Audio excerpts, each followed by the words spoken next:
members. Yeah, absolutely. Okay, that was number one thing on my list. Okay, uh, God bless Lavoy Finicum. Amen. Okay, may God have mercy on his soul. I have good news and bad news. All Like right. usual, I'm gonna tell you the bad news first. Okay, you've heard it said many times. We are either a nation of laws or a nation of men. Ladies and gentlemen, the bad news is we've been a nation of men for a long time now. Okay? The enforcement of the laws have been selective. We've had selective enforcement of the law. We've not had complete enforcement of the law. Okay? I wonder what my grandparents were thinking when the government at the time told them, look, we've been printing our money up to now and it's been great, it hasn't cost us anything, no interest or anything, but we're going to change things and we're going to give the right to print money to a non-government entity that we'll borrow from and pay back. Okay? And it'll be great. Now, I don't know why my grandparents said okay. Didn't kick, let it go. And it happened, and now we live with it today. It's been going on so long that everybody just accepts it. They accept selective enforcement as okay. Okay? They talk about our founding document, the Constitution. Okay? It says in there, no state shall make anything other than gold or silver as their money. Now, we're either a nation of laws or we're a nation of men. And as you can see, the men have changed it. So there's where we are. Okay? That's how we got here. That's how we got to the culmination of the death of a good man. Okay? We're getting this pimple nice, bright and shiny, and it's getting ready to pop. Okay? It is. Yeah. It is. Now's the good news. There are people in this country that have their heads on screwed on straight, that have been working at a feverish pace to gather the people around them in their individual neighborhoods to develop community preparedness teams. Teams of professionals, medical people, security people, legal people, people that you need in teams for your individual community, people that are growing food in their own community. When I said to somebody earlier that, with Oath Keeper and everything, they said, well, where were the Oath Keepers in Oregon? Oath Keepers like me were at home in my backyard winnowing seeds in the millions because we know that we're going to need food in the future. I couldn't afford to drive all the way up there and try and do something to help them out. When things happened at Bundy Ranch, when it came down to a head, I was definitely sick that week. I had a raging storming cold that I just knew if I went up there and got in close quarters with all these good patriots, good people trying to do something, I'm gonna make everybody sick.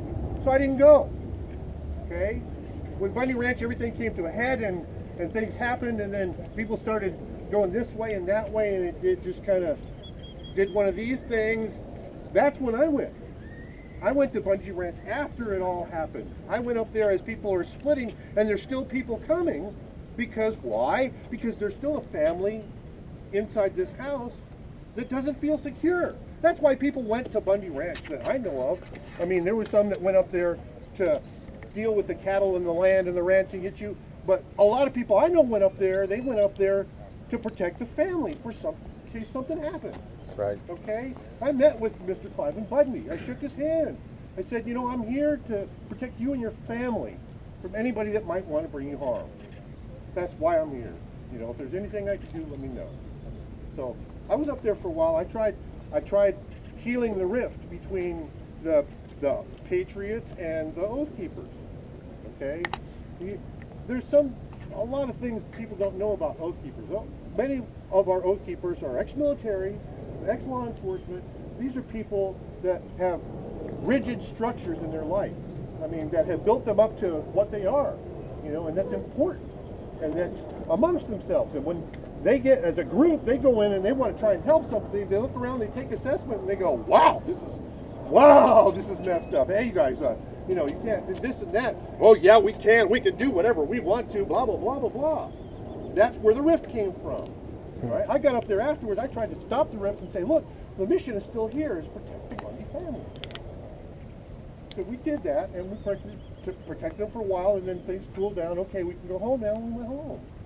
Okay, I couldn't make it all the way up to Oregon, because I'm an activist. I'm a political activist, okay? If you know any political activists, they're broke, okay? If you know a political activist with money, he's a poser, okay? He's a fake. I'm telling you right now, okay? You know, I'm going to break my anonymity here. I'm an alcoholic, okay?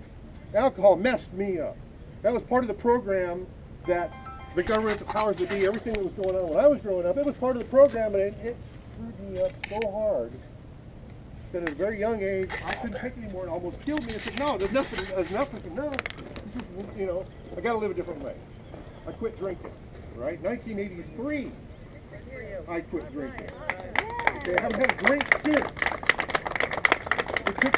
It took a while for my body to heal. Then it took a while for my mind to heal and the fog to clear. Then I had to clean up the messes that I made around with my friends and my family and everything, right? Make everything right again. Get things better, right? It gets bigger. It becomes my community around me. Oh man, look at this. Then it gets bigger. Oh, the state. Oh, I'm in Arizona. Look around. Oh my, what? Right? And then look at the country. Oh, I got a lot of work to do. Okay, so at age 45, went out, registered to vote for the first time in my life, joined the Libertarian Party, right? Went to Libertarian National Convention, represented, the next one represented, by that time, Ron Paul's on the scene. It's like, wow, good guy, hey, here we go, let's go. 2008 comes along, all right, let's do this. Oh, we got stomped on, we got squished like bugs, it hurt, and it told us more that they got the power. It's their game, it's their playground. And if you want to try and play on their playground, they'll just change the rules on you like they did. Okay? Just like the next run goes to Ohio, they are required by law to cast their ballot for whoever Arizona says in their election. Well, anyway, I get to where I've got this real big, huge thing to the point where now I went to the 2012 Republican National Convention in Tampa, Florida, representing millions of Republicans in Arizona, okay? And you don't get in a place like that unless people want you in that place, okay? I've been saying everything that I found out as truth and been relaying that to everybody, because truth is what keeps me sober, okay? I've been relaying that to everybody around me, and it's getting bigger and bigger to where I got a big truth bubble around me and people don't want to come in, right? And when you get inside somebody close enough to somebody where they don't want you to be in your truth bubble, they run. Okay, so just today, this morning, I put my name into the nominating committee for the GOP to be a delegate in Columbus. So I'm going, and I keep a watchdog eye on these people, okay? So here I am ferreting truth around me. It's getting bigger and bigger. Now I get an Oath Keepers, and it comes to where, wow, we're all in real trouble. So now, we Oath Keepers, we're trying to get people together in little community teams and get food built up, you know, get medicine built up, get training and everything. Hell, I've been hardening things at my house against EMP, electromagnetic pulse. You know, EMP hits and all the electronic gear gets fried out, not my stuff, because it's in metal boxes that are secure, and, you know, we're doing the things that we need to do.